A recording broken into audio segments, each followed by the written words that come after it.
Hello everyone, आज है 10 जनवरी और आज इस वीडियो में हम बात करने जा रहे हैं यस बैंक के बारे में। देखिए 18 रुपए का ये शेयर है और पिछले कुछ दिनों से अगर हम देखें तो बढ़िया सपोर्ट बना रहा है ये शेयर 18 रुपए के आसपास। और कुछ चीजें हैं जिसके बारे में मैं आपको यहाँ पर डिस्कस करना चाहूंगा आपके साथ। और ये भी हम बातचीत करेंगे कि 18 रुपए के ऊपर ये शेयर कितना सस्ता है और कितना महंगा है, खरीदने का मौका यहाँ पर है कि नहीं वो भी हम डिस्कस करेंगे। लेकिन उससे पहले अगर आपने अभी तक चैनल को सब्सक्राइब नहीं किया है तो प्लीज अभी इसे सब्सक्राइब कर लीजिए, क्योंकि आगे भी बहुत सारे वीडियोस हैं जो आपको काफी ज्यादा हेल्प करेंगे। उसके साथ साथ अगर आपने अभी तक मेरी टेलीग्राम चैनल को सब्सक्राइब नहीं किया तो उसको भी सब्सक्राइब करना मत भूलिएगा, लिंक आपको डिस्क्रिप्शन में मिल जाएगा। तो बात करते हैं यस बैंक की। 18 रुपए का ये शेयर है। पिछले एक महीने में अगर हम देखें तो एक महीने में 4% का ग्रोथ है। 17 रुपए से उठकर 20 रुपए तक पहुंचा, लेकिन उसके बाद गिरावट आई तो 12 से शेयर 17 रुपए तक टूट गया। लेकिन धीरे धीरे धीरे धीरे धीरे करके ये 18 रुपए तक पहुंचा। लेकिन और 1 जनवरी को ये 18 रुपए 5 पैसे के ऊपर था। और तब से लेकर अब तक अगर हम देखें तो शेयर में मुश्किल से मुश्किल सिर्फ 10 पैसे का फर्क पड़ा है। मतलब एक बढ़िया सपोर्ट ये ले रहा है 18 रुपए के आसपास। 18 रुपए के आसपास शेयर ने बढ़िया सपोर्ट लिया है। और जब भी कोई शेयर कई दिनों तक किसी एक प्राइस रेंज में देखने को मिलता है तो उसके बाद कहीं ना कहीं एक तेजी की उम्मीद जागती जरूर है। पिछले एक साल में अगर हम देखें तो एक साल में 60% की गिरावट है। और 3 साल में ये वो कंपनी है, ये वो बैंक है जिसने पैसा बर्बाद किया है। पूरा का पूरा पैसा बर्बाद हो चुका है। यहाँ पर देखिए 395 रुपए से शायद टूटकर नीचे आया है।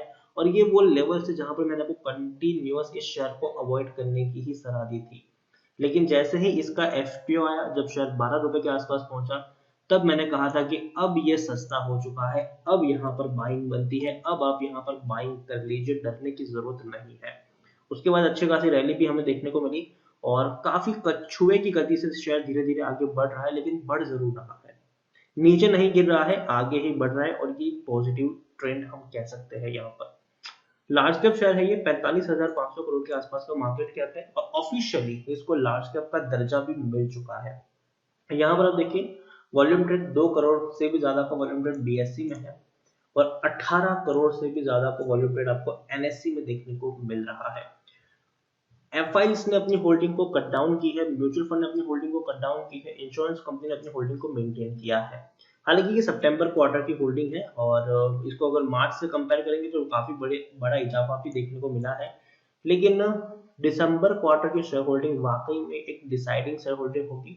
और मुझे लगता है कि उस लेवल पर आपको शायद एफआईज, म्यूचुअल फंड और इंश्योरेंस कंपनी की खरीदारी देखने को मिल सकती है। क्योंकि देखिए बैंक ने काफी स्मार्टली प्ले किया। पहले तो चलो एसबीआई ने और बाकी बैंकों ने इसको रेस्क्यू कर लिया, वहां से 10,000 करोड़ इनको मिल चुके और अच्छे से इन्होंने अपने खुद को मैनेज किया। लेकिन फिर भी वो पैसा इनफ नहीं था।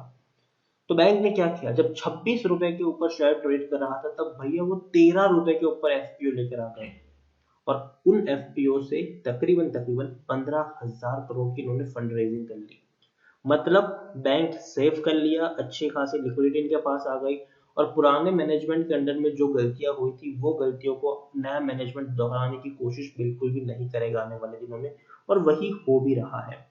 नया मैनेजमेंट क्या कर रहा है, नया मैनेजमेंट क्या कर रहा है कि उन्होंने पहला का जो मैनेजमेंट था उसने अंधाधुन बड़े बड़े बिजनेस लोन बांटे थे।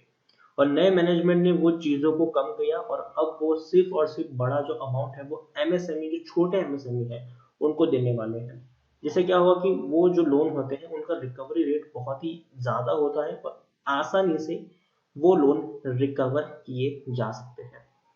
तो ये एक अच्छी बात है। और अगर हम देखने जाए तो अभी हाल फिलहाल में ही रिपोर्ट आई थी कि बैंक का जो लोन बुक है वो इम्प्रूव हो रहा है, बैंक में जो डिपॉजिट्स है वो बढ़ रहे हैं। और ये एक अच्छे संकेत है किसी भी बैंक में आप देखें। और वो दिसंबर क्वार्टर का था। तो कहीं ना कहीं अब बड़े एनालिस्ट के द्वारा भी ये कयास लगाया जा रहा है कि इस बार दिसंबर क्वार्टर के जो नतीजे हैं वो बेहतर आएंगे। और अगर नतीजे इस बैंक ने अच्छे रिपोर्ट कर लिए तो डेफिनेटली एक शार्प तेजी आपको जरूर देखने को मिलेगी। इंडिविजुअल इन्वेस्टर होल्डिंग यहाँ पर 25.38% की देखने को मिली है। और उसके अलावा जैसे कि अगर मैं बात करूँ टेक्निकल रेटिंग जो है वो अभी न्यूट्रल है। और तो और आप देखिए यहाँ पर according to money control user 70% लोग खरीदने की सलाह दे रहे हैं, 19% लोग होल्ड करने की बात कर रहे हैं, 11% लोग बेचने की बात कर रहे हैं।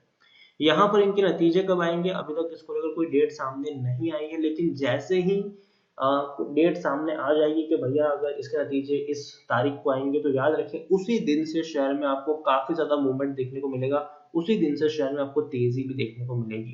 क्योंकि जनरली होता यही है कि जब पता होता है कि इस बार के नतीजे इस कंपनी के अच्छे आने वाले हैं, तो जैसे ही डेट अनाउंस होती है, डेट अनाउंस होने से लेकर नतीजे आने तक के दिनों तक काफी बज़ रहता है उस शेयर का, और उसके प्राइस में भी बढ़ोतरी होती रहती है। तो मैं यही कहूंगा कि अभी से देखिए, अभी से ये शेयर में आप चाहे तो बाइंग कर सकते हैं। अभी से ये शेयर उतना महंगा नहीं है, 18 रुपए का है। जैसे ही इसकी डेट अनाउंस होगी, धीरे धीरे शेयर में बस क्रिएट होगा, धीरे धीरे यहाँ पर खरीदारी होगी, क्योंकि सबको पता है कि भैया नतीजे अच्छे आने वाले हैं। क्योंकि कोविड के चलते नतीजे अच्छे इनके नहीं आए थे, और पुराने मैनेजमेंट की वजह से बहुत सारी गलतियां भी हुई थी, लेकिन अब नया मैनेजमेंट जो है उन्होंने बड़ी फंड रेजिंग करी है, वो भी दो दो बार फंड रेजिंग करी है, और बड़ा पैसा बैंक के पास आया, और बैंक ने उन पैसों को अच्छे से इन्वेस्ट भी किया है। लोन बुक इनकी इंक्रीज हुई है, डिपॉजिट इनके बढ़े हैं, तो ये पॉजिटिव संकेत है। तो नतीजे भी आपको बढ़ते हुए देखने को मिल जाएंगे इसके। तो ओवरऑल यस बैंक में मैं यही कहूंगा कि बने रहिए खरीदारी की है तो। और फ्रेश बाइंग अगर आप करना चाहते हो तो मेरे हिसाब से डेफिनेटली एक बढ़िया मौका है यहाँ पर एंट्री लेने का। और अगेन मैं ये भी कहूंगा कि शॉर्ट टर्म का नहीं, यहाँ पर आप लॉन्ग टर्म का सोचिए। कम से कम 2-3 साल का यहाँ पर सोच के आइए, यहाँ पर 2-3 साल तक ये शेयर को अपने पॉकेट में रखिए, और डेफिनेटली आपको बढ़िया प्रॉफिट कमाने का मौका यहाँ पर मिल जाएगा। तो यहाँ पर आप क्या करिए, जैसे कि मानिए आपको यहाँ पर 1000 शेयर खरीदने हैं, तो 250 शेयर खरीद लीजिए, बाद में वेट करें, गिरावट अगर यहाँ से थोड़ी सी भी आती है तो आप थोड़ी और क्वांटिटी भी यहाँ पर ऐड करके चल सकते हैं। और अभी तक इनकी कोई डेट अनाउंस नहीं हुई कि कब इनके क्वार्टरली रिजल्ट्स आएंगे, लेकिन जैसे ही डेट अनाउंस होगी, मैं उसके बाद डेफिनेटली इस शेयर में एक बज़ क्रिएट होने वाला है। कि क्योंकि देखिए मैनेजमेंट ने खुद कहा है कि उनकी जो लोन बुक है वो ग्रो हुई है, उनकी लोन बुक यहाँ पर ग्रो हुई है, ये मैनेजमेंट ने खुद कहा है। उसके अलावा इनके डिपॉजिट्स बढ़े हैं, ये भी मैनेजमेंट ने खुद कहा है। तो ऐसे में इनके प्रॉफिट्स भी आपको बढ़ते हुए देखने को मिल सकते हैं। और अगर अच्छे नतीजे इस बैंक ने रिपोर्ट कर दिए, अच्छे नतीजे अगर रिपोर्ट कर दिए, तो याद रखिए एक बड़ी रैली की तरफ आगे बढ़ सकता है। पिछले 2 क्वार्टर में इंप्रूवमेंट जरूर आया है। देखिए 130 करोड़ का प्रॉफिट था सितंबर 2020 में, और जून 2020 में 45 करोड़ का प्रॉफिट था। इससे पहले 600 करोड़ 1800 करोड़ का इनको नुकसान था, 18,000 करोड़ तक के इनको लॉसेस देखने को मिल रहे थे। लेकिन पिछले 2 क्वार्टर में धीरे धीरे ट्रेंड जो है वो पॉजिटिव हो रहा है। अगर दिसंबर में भी अच्छे नतीजे ये रिपोर्ट करते हैं, तो अगेन एक बढ़िया पॉसिबिलिटी होगी, यहाँ पर बढ़िया पोजीशन के ऊपर शेयर ट्रेड करता हुआ देखने को मिलेगा। और पिछले काफी वक्त से अगर हम देखें तो ये शेयर काफी स्टेबल हो चुका है। अभी आप देखेंगे तो अब देखिए शेयर एकदम स्टेबल हो चुका है। यहाँ पर पहले ये आप देखिए यहाँ पर 15 रुपए के ऊपर था, तो 14 और 15 रुपए के बीच में इसने बढ़िया बेस बनाया, फिर बाद में एकदम से तेजी दिखाई 20 रुपए तक। उसके बाद थोड़ी सी गिरावट जरूर आई है, लेकिन अभी 18 रुपए के आसपास एक बढ़िया बेस बना रहा है, ये ऑलमोस्ट बेस बन चुका है। और अब एक बड़ी शार्प रैली यहाँ पर देखने को मिलेगी, जो इसको 20 रुपए तक लेके जाएगी दोबारा से। फिर थोड़ा सा दिन उस वक्त लेवल पे बिताएगा, फिर वहां से 22-23 तक की रैली देखने को मिलेगी, फिर कुछ दिन वहां पे बिताएगा, फिर अच्छी रैली देखने को मिलेगी। और अगर नतीजे अच्छे आ गए, तो एकदम से आपको यहाँ पर एक बड़ी तेजी की भी अनुमान आप यहाँ पर लगा सकते हैं। तो ओवरऑल इस बार के दिसंबर क्वार्टर के नतीजे, उसके साथ साथ सिर्फ नतीजे ही नहीं, नतीजे के साथ साथ इस बार इनका शेयर होल्डिंग पैटर्न भी डिसाइडिंग फैक्टर रहेगा। दोनों में से जो भी पहले आएगा, और अगर दोनों ही बेहतर आते हैं, तो याद रखिए शेयर में एक पॉजिटिव बज़ क्रिएट हो सकता है। यहाँ पर अगर म्यूचुअल फंड की भी होल्डिंग बढ़ती हुई देखने को मिली, एफआईआई की भी बढ़ती हुई देखने को मिली, तो एक पॉजिटिविटी यहाँ पर लौट के आ जाएगी, और यही इस शेयर को ड्राइव करेगी और ऊपर जाने के लिए। तो अगेन शेयर में अगर मैं बात करूं, तो बैंक की अगर मैं बात करूं, तो डेफिनेटली बैंक स्टेबल हो चुका है अभी, और अभी कोई इतनी बड़ी दिक्कत यहाँ पर नहीं है। जो भी पुरानी दिक्कत थी वो पीछे छूट चुकी है, अब यहाँ पर नई हिस्ट्री क्रिएट होने वाली है।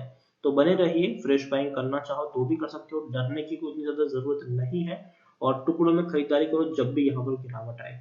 और कम से कम 2-3 साल का यहाँ पर प्लान लेके चलिए, डेफिनेटली यस बैंक में पैसा बनेगा ही बनेगा।